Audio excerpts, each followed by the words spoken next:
अखिलेश जी और जो उत्तर प्रदेश के बाकी नेता हैं वो यही कहते हैं कि आप जो कह रहे हैं कि प्रशासन और लॉ एंड ऑर्डर जो कंट्रोल में है ये सिर्फ लीपापोती की जाती है, वो उनके सोशल मीडिया हैंडल पे रोज़ तो मुझे कहता हो लिस्ट आता है। मैं क्या कर रहा हूँ, आप मुझे बताइए 66 करोड़ लोग प्रयागराज में आए, आपकी एएनआई की तो पूरी टीम वहाँ कवरेज कर रही थी, कई कैमरे आपके लगे हुए थे। आपने किसी श्रद्धालु को ये कहते हुए सुना कि साहब मेरे साथ लूट हुई है? नहीं। किसी बहन और बेटे को ये कहते हुए सुना कि उसके साथ छेड़खानी हुई है? कहीं पे किसी को ये कहते हुए, किसी व्यापारी को कहते हुए सुना गया कि उससे जबरन किसी ने पैसा मांगा है? किसी व्यक्ति को अपहरण की कोई शिकायत वहाँ आई क्या इन 45 दिनों में?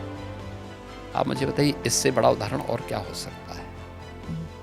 भाई हमारी कितनी भी फोर्स रही होगी वहाँ पे, तो फोर्स तो एक सीमित संख्या में थी ना, 50,000 के आसपास हमारी फोर्स वहाँ पे थी। और प्रतिदिन 28, 29 और 30 इन 3 दिनों में 15 करोड़ श्रद्धालु आए थे।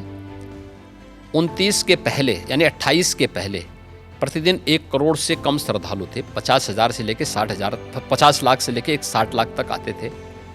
और 29 के बाद से फिर ये बढ़ता गया और 3 फरवरी के बाद से यानी बसंत पंचमी के बाद से यह और तेजी के साथ आगे बढ़ा। संख्या 1.5 करोड़, 2 करोड़, 1.5 करोड़, 2 करोड़ की पर डे की आ रही थी। लेकिन कहीं आप लोगों ने सुना? कोई बात नहीं थी। दूसरा, 25 करोड़ की आबादी का राज्य, अगर आपसी पहले से गुटबाजी नहीं है, पहले से वैमनस्यता नहीं है और कोई आपसी वो नहीं है, तो सामान्य रूप से कोई इस प्रकार की घटना को अंजाम नहीं दे सकता है।